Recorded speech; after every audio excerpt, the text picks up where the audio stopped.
वो बाहर नहीं अंदर की झांकता है कि ये बाहर से बोल रहा है कि अंदर की कसाय बोल रही है। साधु शब्दों में जानता है, साधु दृष्टि में जानता है। एक ज्योतिष में आया है, जब कोई सामने आता है तो उसके बैठने के ढंग से पहचान लेता है साधु कि किस नीति से, बैठने के ढंग से। अभी कुछ बोला नहीं, मात बैठने के एंगल से, शास्त्रों में है, बैठने के ढंग से। फिर मानता है कि नमोस्तु करने के ढंग से, फिर मानता है आंखों के ढंग से, फिर जानता है कि बोली के ढंग से। व्यवहार से समझ जाता है कि यह व्यक्ति बाहर से है कि अंदर से। अंदर इसके कसाय उबल रही है, साधु 2 मिनट में जान जाएगा सच्चा साधु है तो, पहचानने वाला है तो तुरंत पता, उसको कोई ठग ही नहीं सकता। और जैसे ही अंदर जाना, अरे ये तो मेरे ऊपर झपटने वाला है, तो शेर ने छलांग लगाने को पैर यूं किए ही हैं और महाराज ने हाथ उठाया, मुझको भाव। कहां तक पहुंच गया था, कहां तक पहुंच गया था। और जिसने तुम्हें पहुंचाया उसी को मिटाने के लिए तैयार हो गए। तो क्या कर दिया उसने, पुनः मुझको भव, पुनः चूहा राम भव दिया मुझे लालटेन की। ये जिंदगी में हो रहा है, ये हो रहा है। मारीच ने इतनी जिंदगी में ऊंचाइयों पर पहुंचा, इतना पुण्य कमाया, तीर्थंकर की गोदी में खेला। हो क्या पुण्य था उस तीर्थंकर मारीच का। तीर्थंकर की गोदी में खेला, तीर्थंकर का पोता हुआ, तीर्थंकर के सिर पे, तीर्थंकर का हाथ जिसके सिर पे फिरा हो, उंगली पकड़ के चलाया हो। मत समझना रे तुम कि तुम सब कुछ पा करके, तुम्हें सब कुछ मिल गया, तुम जैन बन गए, तुम धनवान बन गए, तुम अच्छे बन गए, तुम्हें पंचकर्णांक में खड़े हो गए, तुम्हें धाम मिल गया, तुम्हें महाराज मिल गए। मत समझना, ये सारी उपलब्धि एक क्षण में हाथ से जा सकती है। कितने क्षण में, एक क्षण में सब कुछ खत्म हो सकता है।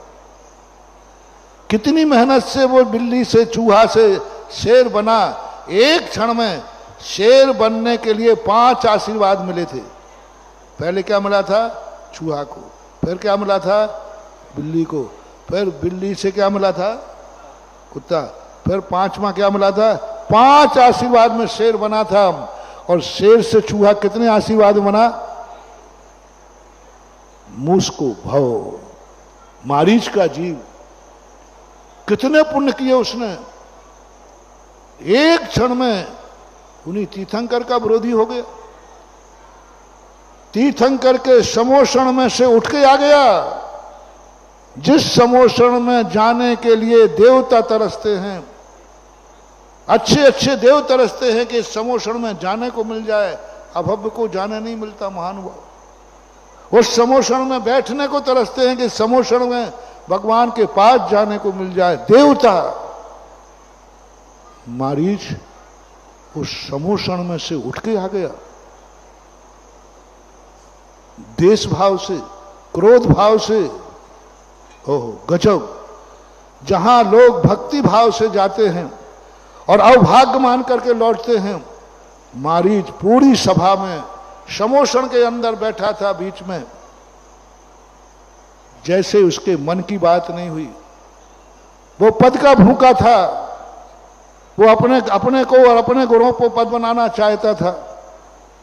वृषभ सेन को पद बन गया। वो आपकी भाषा में अध्यक्ष कह लो, हमारी भाषा में गणधर परमेष्ठी।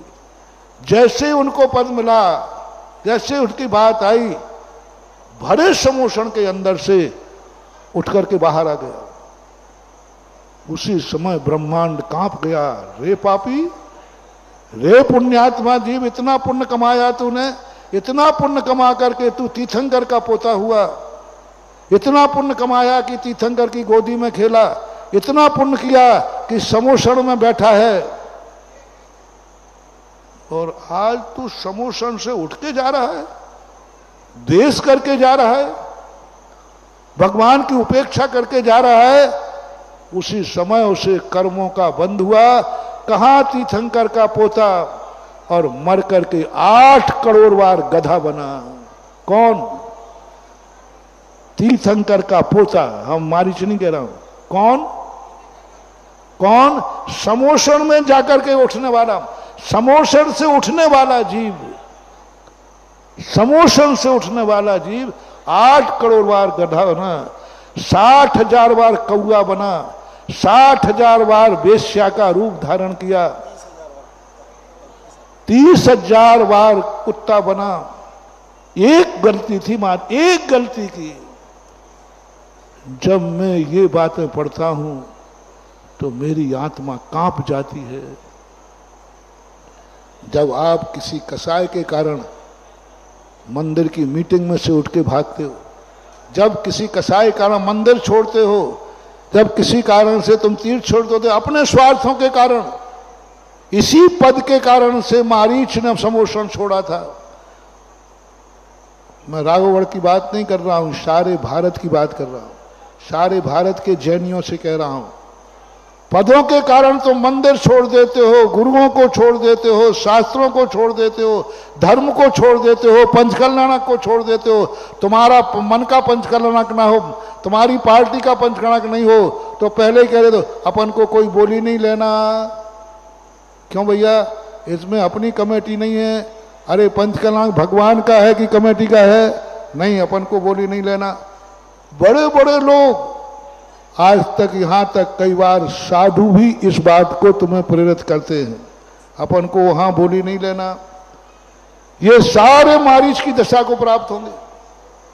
मंदिर के प्रति, धर्म के प्रति, पंचकल्याणक के प्रति ऐसा भाव करना, उपेक्षा करना।